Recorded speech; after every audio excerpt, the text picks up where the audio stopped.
Hello everyone, I hope you will find and doing some great and creative works. आप लोग स्वस्थ होंगे, अच्छे होंगे और कुछ अच्छा काम कर रहे होंगे।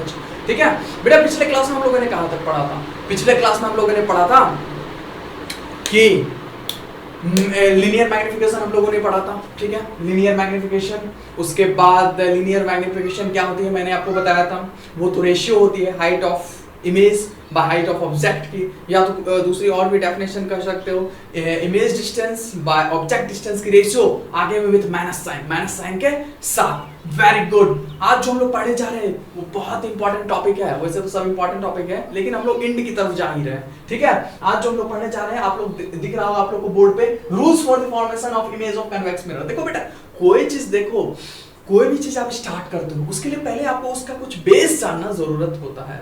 उसके लिए इंपॉर्टेंस होती है बेस। जैसे आप समझो, मैथमेटिक्स की ट्रिग्नोमेट्री का सवाल बना रहे हो, क्वेश्चंस बना रहे हो, तो उसके लिए पहले आपको फॉर्मूला कुछ तो पढ़ना होगा। sin square plus cos square theta is equal to 1 का वैल्यू होता है। ये जानोगे तो आपको वहां पे आसान होगा क्वेश्चन बनाने में। उसी तरह कन्वेक्स मिरर में इमेज बनाने के लिए पहले रूल्स हम लोग पढ़ लेंगे, तो हम लोग को क्या होगा, आसान होगा। क्या?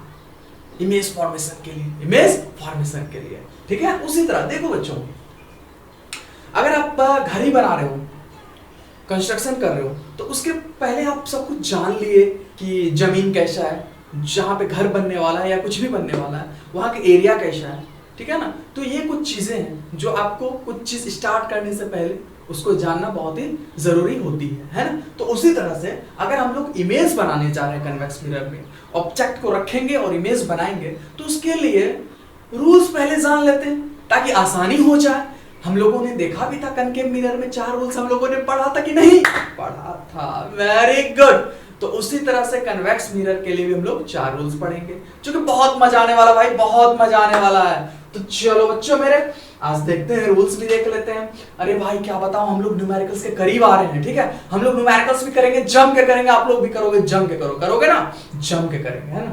तो चलो मेरे बच्चों, तो पहला रूल्स कहती है मेरे बच्चों, मैं आपको पहले बता दूं रूल्स। पहला रूल कहती है मेरे बच्चों कि कोई भी रेज अगर प्रिंसिपल एक्सिस के पैरेलल है, कोई भी रेज अगर प्रिंसिपल एक्सिस के पैरेलल है, तो वो रिफ्लेक्ट होने के बाद वो कहां से आता हुआ दिखेगी? वो रिफ्लेक्ट होने के बाद हमको फोकस से आता हुआ दिखेगी। आप लोग जानते होंगे मेरे बच्चों, क्या जानते होंगे? कन्वेक्स मिरर की रियल फोकस होती है virtual. Very good, virtual focus. कौन सी फोकस? Virtual focus. हाँ मेरे बच्चों, तो वो जो रेज हमको कहां से आता हुआ दिखेगी? फोकस से। रूल नंबर 2 मेरे बच्चों, रूल नंबर 2 बेटा, रूल नंबर 2 क्या कहता है? कोई भी रेज अगर सेंटर ऑफ कर्वेचर पे फॉल होता है तो वो उसी पाथ पे रिट्रेस हो जाता है। रिफ्लेक्ट होने के बाद वो उसी पाथ पे रिट्रेस हो जाता है, वापस चला जाता है, मूव बैक हो जाता है रिफ्लेक्ट होने के बाद। ओह, अब जो मेरे बच्चों रूल नंबर 3, अगर कोई भी रेज फोकस की तरफ आपको जाता हुआ दिखेगा, वो रिफ्लेक्ट होने के बाद प्रिंसिपल एक्सिस के पैरेलल हो जाता है। क्या हो जाता है? 1 और rule 3 vice versa. Rule number 4 मेरे बच्चों, रूल नंबर 4 कहती है अगर कोई भी रेज पोल पे जाके गिरती है तो वो सेम एंगल बना के प्रिंसिपल एक्सिस से वापस रिफ्लेक्ट होती है मेरे बच्चों, वापस रिफ्लेक्ट होती है। यहां तक सबको समझ में आया होगा, कोई दिक्कत वाली बात नहीं है, सब कुछ अच्छे से समझ में आ रहा होगा सबको। ठीक है, अब जो हम लोग देखने जा रहे हैं वो देखेंगे यही, ठीक है, लेकिन हम लोग उसको लिखेंगे, साथ साथ डायग्राम भी स्केच करेंगे, खींचेंगे। तो rule number 1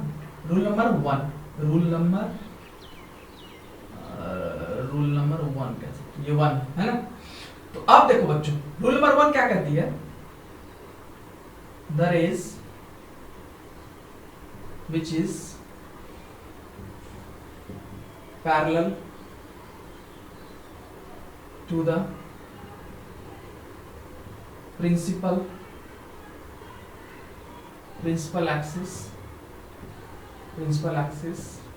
appears to be coming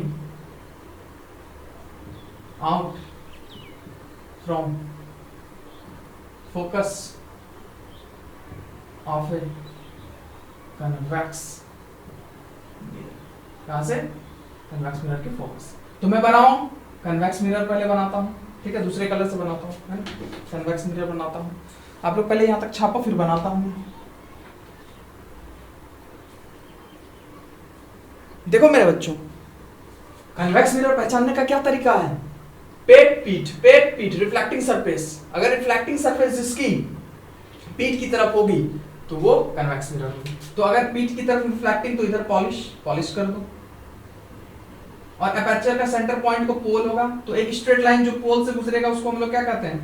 principal axis. क्या कहते हैं हम लोग? Principal axis. तो पहला रूल कहता है कोई भी रेस जो प्रिंसिपल एक्सिस के पैरेलल है, ये यहाँ पे फोकस होगा और इसका यहाँ पे centre of curvature, virtual focus mirror के पीछे। ठीक है, अब कोई भी रेस प्रिंसिपल एक्सिस के पैरेलल है तो वो रिफ्लेक्ट तो हो गया, लेकिन वो मुझे कहां से आता हुआ दिखेगा? वो मुझे फोकस से आता हुआ दिख रहा है। तो रूल यही कहता है कोई भी रेस प्रिंसिपल एक्सिस के पैरेलल है, रिफ्लेक्ट होने के बाद वो कहां से आता हुआ दिख रहा है? फोकस से आता हुआ दिख रहा है। थोड़ी सी टेढ़ी हो गई लेकिन आप समझना, फोकस से आता हुआ दिख रहा है, फोकस से आता हुआ दिख रहा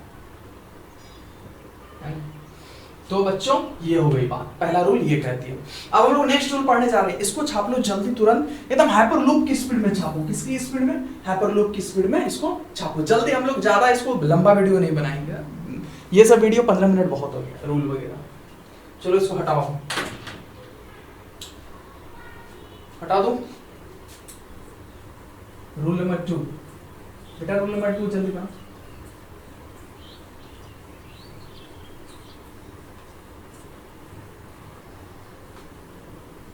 बेटा रूल नंबर 2 देखो, रूल नंबर 2 क्या कहती है? रूल नंबर 2 कहती है कोई भी रेस हमको सेंटर ऑफ कर्वेचर की तरफ जाता हुआ दिखता है, the rays which is moving towards centre of curvature. COC मतलब centre of curvature, moving towards center of curvature, it get moved back in the same path after reflex.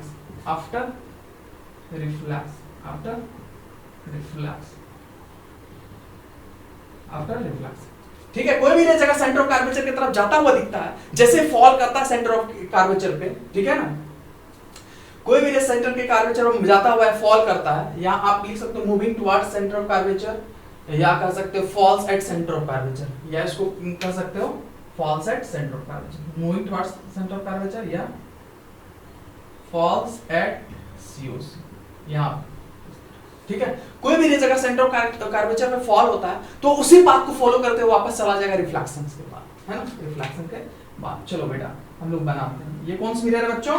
ये जो mirror है कन्वेक्स। क्यों? इसकी रिफ्लेक्टिंग सरफेस बताओ। Reflecting surface पीठ की तरफ, इसका जो एपर्चर है जहां से रिफ्लेक्शन टेक प्लेस होगा, एपर्चर होता है। एपर्चर का सेंटर पॉइंट को हम लोग पोल कहते हैं। तो एक स्ट्रेट लाइन जो पोल से होकर गुजरती है उसको प्रिंसिपल एक्सिस कहते हैं। ये वाला स्ट्रेट लाइन को प्रिंसिपल एक्सिस कहते हैं। तो ठीक है, और यहाँ पे फोकस होगा और यहाँ पे क्या होगा? सीओसी होगा, सेंटर ऑफ कर्वेचर। ठीक है, तो थोड़ा सा मतलब कि इसको आगे बढ़ा लेता हूं मैं, थोड़ा मिरर को ज्यादा लंबा कर लेता हूं। कोई भी रेस अगर सेंटर ऑफ कर्वेचर की तरफ जाता हुआ दिखे, सेंटर ऑफ कर्वेचर की तरफ जाता हुआ दिखे, तो उसी पाथ को रिट्रेस हो जाएगी, उसी पाथ पे रिट्रेस हो जाएगी। तो रूल नंबर 2 ये कहता है, रूल नंबर 2 ये कहता है।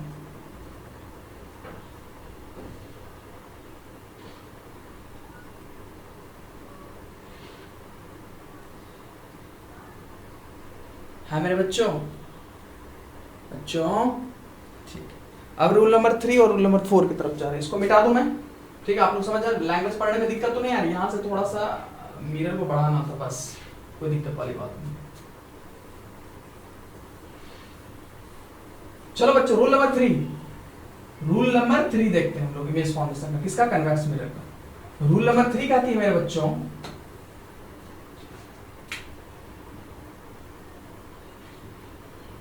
रूल नंबर 3 कहती है the rays which is moving towards focus of the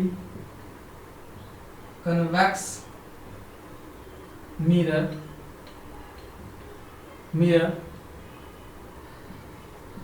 it becomes parallel to the principal axis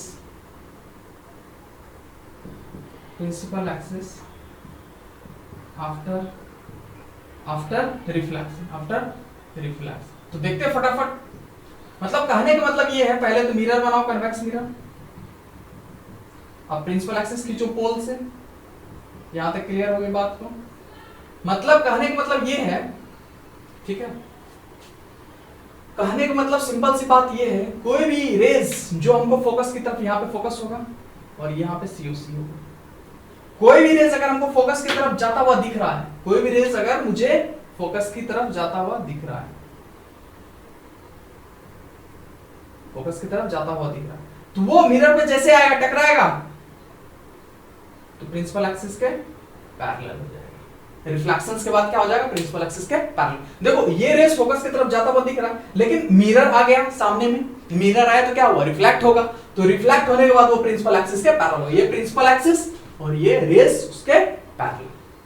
तो कोई समझने में कोई दिक्कत वाली बात नहीं है, आराम से इसको पॉलिश जो करते हैं अच्छे से करते हैं, स्मूथली करते हैं, पॉलिश अच्छे से सजा के, थोड़ा सा अपना मन है कितना भी सजा सकते हो, दिक्कत वाली बात नहीं। तो रूल नंबर 3 भी क्लियर।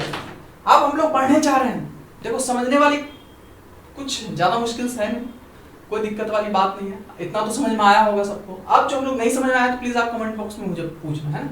अब जो हम लोग देखने जा रहे हैं रूल नंबर 4, रूल नंबर 4 क्या कहती है? रूल नंबर 4 कहती है जो रेस पोल पे जाके फॉल होती है, अगर रेस पोल पे जाके फॉल होती है तो वो रिफ्लेक्ट होने के बाद पोल से सेम एंगल बना के रिफ्लेक्ट होती है, मतलब पोल से सेम एंगल बना के रिफ्लेक्ट होती है। तो rule number 4, the rays which is moving towards, कह सकते हो the rays which falls on the pole, the rays which falls अच्छा रहेगा, moving तो मतलब मूव कर ही रहा है, the rays which falls at the pole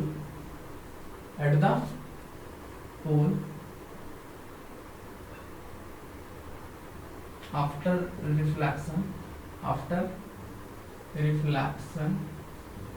reflection it makes same angle, it makes the same angle with the principal ये principal axis से same. अगर पोल की तरफ कोई भी रेस जाता हुआ दिखेगा, पोल पे जो भी रेस गिरेगा वो प्रिंसिपल एक्सिस से सेम एंगल बना के रिफ्लेक्ट होगा। After reflection it makes same angle with the principal axis. तो कहने का मतलब ये क्या होगा? ये कौन सी मिरर हो गई? इसको अच्छे से सजाओ, ये कन्वेक्स मिरर, ये कन्वेक्स मिरर हुई। ये अपर्चर का ये मिड पॉइंट पोल होगा। अब ये एक स्ट्रेट लाइन जो खींचा जाएगा इससे, ये प्रिंसिपल एक्सिस होगी, यहाँ पे फोकस होगा और यहाँ पे COC होगा, यहाँ पे COC होगा। तो कहने का मतलब है कोई भी रेस अगर पोल पे गिरता है, कोई भी रेस अगर पोल पे फॉल होता है, देखो अब लाइन थोड़ी सी स्ट्रेट मेरी नहीं बनी, प्रैक्टिस नहीं है मेरी, थोड़ी बोर्ड है, तो अब स्ट्रेट ठीक है, फिर भी ठीक है। कोई भी रेस अगर पोल पे गिरता है तो वो रिफ्लेक्ट होने के बाद पोल से सेम एंगल बना के रिफ्लेक्ट होता है। मतलब अगर ये 45 पे गिरा, 45 डिग्री पे गिरा, तो ये जो एंगल प्रिंसिपल एक्सिस से ये एंगल बना रहा है, ये वाली, ये भी 45 डिग्री से रिफ्लेक्ट होगा, 45 डिग्री से रिफ्लेक्ट। एक एग्जांपल के तौर पे मैंने लिया 45 डिग्री, ऐसा जरूरी नहीं है ना। ये x डिग्री भी हो सकती है, ये भी x डिग्री, मतलब एंगल सेम होगा। ये y डिग्री भी हो सकती है, ये भी y डिग्री भी हो सकती है ना, कुछ भी। x का वैल्यू 30 डिग्री, 45 डिग्री, 60 डिग्री, मतलब कहने का मतलब कोई भी रेस अगर पोल पे गिरती है तो वो सेम एंगल बना के रिफ्लेक्ट होगी, किससे? प्रिंसिपल एक्सिस से। प्रिंसिपल एक्सिस, ये प्रिंसिपल एक्सिस हो गई, प्रिंसिपल एक्सिस से जो रिफ्लेक्ट हुई वो सेम एंगल बनाएगी। जितना पे इंसिडेंट हुई, जो जितना एंगल पे उतना ही रिफ्लेक्ट होगी, उतना ही एंगल से रिफ्लेक्ट होगी। तो कहने का मतलब यही था। तो इसको एक एग्जांपल के तौर पर मैंने लिया था, तो इसे रब कर देता हूँ, इसे रब कर देता हूँ। तो आप कह सकते हो यहाँ पे इसको अगर एंगल आई मानते हो और एंगल आर मानते हो, तो angle i is equal to angle r, है ना। तो आज के लिए बेटा इतना ही, रूल काफी है। फिर जो हम लोग नेक्स्ट क्लास में पढ़ने जा रहे हैं, अब ऑब्जेक्ट की पोजीशन देखेंगे, उसके बाद हम लोग उसका इमेज बनाने वाले हैं, किसके, कन्वेक्स मिरर के। आज के लिए आप इतना ही, थैंक यू। उसके बाद फिर खत्म हो जाएगी हम लोग की एक लेक्चर में क्लास, एक लेक्चर मुश्किल से ये हम लोग का थ्योरी पार्ट है, ठीक है। मेन टॉपिक हम लोगों ने कवर करा, तो उसके बाद जो न्यूमेरिकल्स आएगा, मजा आएगा भाई। न्यूमेरिकल्स ही आने वाले हैं अब तो, 2-3 क्लास, जितना क्लास मैं देखूँ कितना क्लास लेता हूँ न्यूमेरिकल्स का, तो न्यूमेरिकल्स ही आएंगे, है ना। 3 क्लास तो कम से कम लूंगा न्यूमेरिकल्स के, फिर आप लोग अपना डाउट पूछ लेना जो भी पूछ। Thank you very much.